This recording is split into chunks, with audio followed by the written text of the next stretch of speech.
Learn the art of investing on MoneyWise. Welcome to the MoneyWise podcast. My name is Sheetal, and today we're going to target our community of women who are on their journey to make sound investment decisions. And one aspect of making these sound decisions is knowing what pitfalls to avoid, what mistakes one is likely to make with the wrong kind of, information at hand. Luckily for us, we have someone who's going to be joining us. She's got a lot of experience in the area. She's the co-founder and principal financial planner at InvestorKart. Her name is Hinal Kuvadia. She's a chartered accountant and also a certified financial planner. She regularly contributes pieces on personal finance for publications like the Hindustan Times and the Mint, has appeared on radio shows as well. So I think this medium is certainly something she's quite comfortable with. Thank you so much, Sheetal. Thank you for the kind introduction. It's a very important topic, because very often we begin our journeys with all of the right intentions. We think we've got it all covered, all our bases covered, but there are minefields sometimes that we have to avoid. But I want to start with this aspect of how early one should really begin, because you might have observed in your experience, Hinal, that most teenagers are not really educated about the need for saving or financial planning. And this is usually unraveled or discovered when they are made to grapple with real life responsibilities, such as, financing their medical contingencies, paying home loans, etc. Now, while ignorance of financial matters is undoubtedly a pitfall, how do parents involve children early in financial issues and get them started off with this advantage? In fact, one can start as early as 3-year-old to explain the concepts of children, like what is money, or what is earning, what is spending, or what is saving, and also charity, that is what is giving. This is not something which should have like a format, that there should be one day for financial literacy. It should be something which parents should do on an ongoing basis. See, in today's times, most of our transactions are happening through digital means, our earning, our spending, everything is happening through digital means. So it's very difficult for younger kids to understand how money works. So parents should involve them in a lot of practical situations so that they get an understanding. For example, taking the kids out, to the bank and explaining the functions of the bank and what a bank does. Saving the bank, how can you withdraw the money from the bank? It's a common myth which kids think that ATM prints money for free. Also, one can play a lot of games, like if there are smaller kids, one can do a lot of pretend play activities, such as having a toy cash register at home. For the elder kids, one can also play board games such as Game of Life and Monopoly. All these things will get them a hang of how money works. One of a very important things is to instill a habit of savings from a very early age. Right. Because most of the kids' early interactions with money are usually involving only spending and not on. See, most of the kids have usually gone to a mall, visited a mall definitely, right?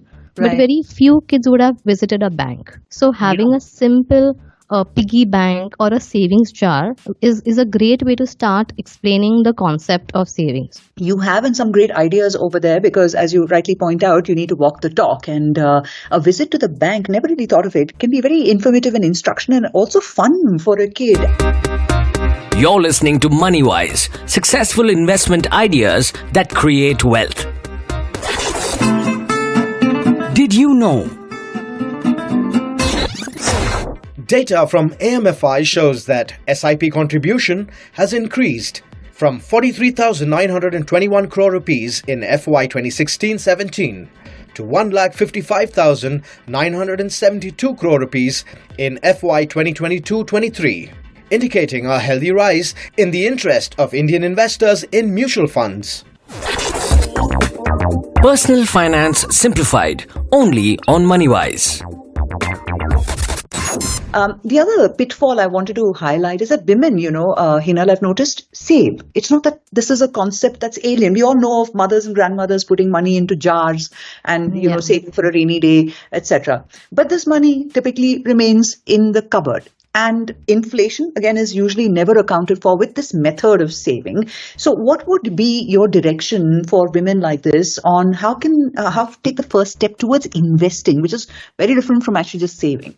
Yeah, this is absolutely true, Sheetal. While most of the women are good at saving, they definitely don't end up starting their investment journey. So I would like to tell all the women that it's while you're always good at savings, it's time to start your investment journey. A few things how they can do. First and foremost is goal setting. Goal setting is very important because once you set financial goals, this gives a lot of clarity and purpose on what you want to do with your money. Right. And this is the first step to starting. Mm-hmm. Also, inflation is something which should be considered at all times. I'll give you an example. For someone who wants to retire, say 15 or 20 years down the line, so they have to take inflation into account and find out the future cost of their corpus based on their current lifestyle. So this is the first step. The next would be budgeting. Jotting down income and expenses helps analyze one's saving and spending patterns. See, it's a myth that following a budget makes one very restrictive in spending. But from my experiences, budgeting gives a lot of control to people because once they know that they are saving enough, and then they can definitely spend on what they want without thinking a lot about it. Right. And the next would be having an investment strategy in place. So women can always take in help from either a investment and finance professional, which will help them understand their risk profile, their risk appetite, and chart out an investment strategy for them. So this would be a good way to start the investment journey. Right, absolutely. Great pointers over there. There's this other area I wanted to highlight while we're on the subject of things to watch out for, right?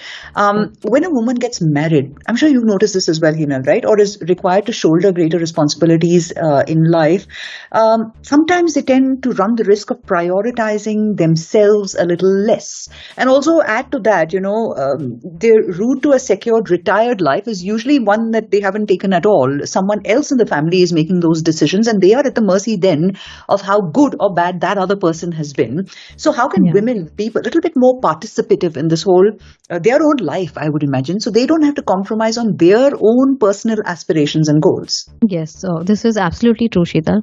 It's a very natural tendency for women to always put others' needs before theirs. So while women are actually givers by nature, they should definitely start putting a goal of financial independence or retirement very early on. Few things how they can start. First, I would always tell everyone, in fact, this not only goes for women but for everyone, before investing, always have a emergency or a contingency fund in place. So this usually should be about 6 months of mandatory expenses should be available in a very liquid way, and also having adequate health insurance. So what happens is if one starts investing without having these measures, like without having an emergency fund or health insurance, then they would have to break their investments in case any unforeseen event happens. So the first thing is always stay protected, have emergency fund in place, and the next step would be to then work out based on your lifestyle and your timeline. One should work out on what is the required corpus, because everyone has a different lifestyle and a different time at when they would like to have their independence. So one should work out at that corpus. Once they arrive at the corpus, the third step would be to start investing. While everyone usually has a different savings ratio, I always recommend my clients to at least invest 30% of their take home for long-term goals like retirement or financial independence. And the next step would be to automate the investments. See, we've always heard this thing that it's not income minus expenses saving, but it should be income minus saving should be expense. Right. So, you have the advantage. You can use mutual funds, which are a great investment vehicle. So definitely one should use them optimally and to reach their goals of retirement and financial independence. Obviously, one important thing to keep in mind is one should keep monitoring their investments also over a period of time. Now, Hinal, that was awesome advice for women to ensure that the later stage of their lives is also secured, right? But as a financial expert yourself, with several years of experience in understanding the psychological traits of investors and helping them along, keeping that in mind on their financial journey, what are some of the most common pitfalls, investment pitfalls that you have observed people make, especially women? What I will do is I will cover the top 3 investing biases which mostly affect investors, whether it's males or females. It affects both of them, and they are the main cause of a gap of the investor returns, like why investors don't make great returns because of these biases. Right. So the topmost is recency bias. Now, what is recency bias? This is when investors put too much of emphasis on recent events. If you see in any asset class, most of the investors generally enter the asset class at its peak or close to its peak. This is because they have seen the past performance. So this is, and when they enter and they don't get a good experience. So this is because of the recency bias. The next most important bias is confirmation bias. Confirmation bias is the tendency to search for information that confirms or supports our belief. I'll give you an example. If any investor has a particular liking or is bullish for any sector, then he or she generally tries to absorb good information regarding that sector. And any bad news he or she may encounter will generally be ignored or discounted. We generally try to keep it away from us. Like, okay, no, I like this sector, this is going to do good. So any negative information coming, person tends to ignore. So that is because of confirmation bias. And the third one, which is very prominent, is herd mentality. So this refers to an investor's tendency to follow what other investors are doing. People usually tend to invest in what their friend, colleague, or neighbor has invested. And this is why also we see a lot of investing trends happening. And, the investment might not be the best thing for themselves, but it is something what they have heard from their closed ones. So I would like to sum it up by saying that to avoid falling for these investment pitfalls, one should try to take rational decision and be more and more aware that these biases exist. And how can one be more, read more about them, learn more about them, and try to make rational decisions. Wonderful. Recency bias, confirmation bias, and herd mentality. Those are the most common pitfalls in everybody, irrespective of gender or identity. Thank you so much, Hinal, for joining us on the Money Wise podcast today. Thank you so much, Hital. It was a pleasure being here. You're listening to MoneyWise, brought to you by Bandhan Mutual Fund. Check out the rest of our series for more investment advice.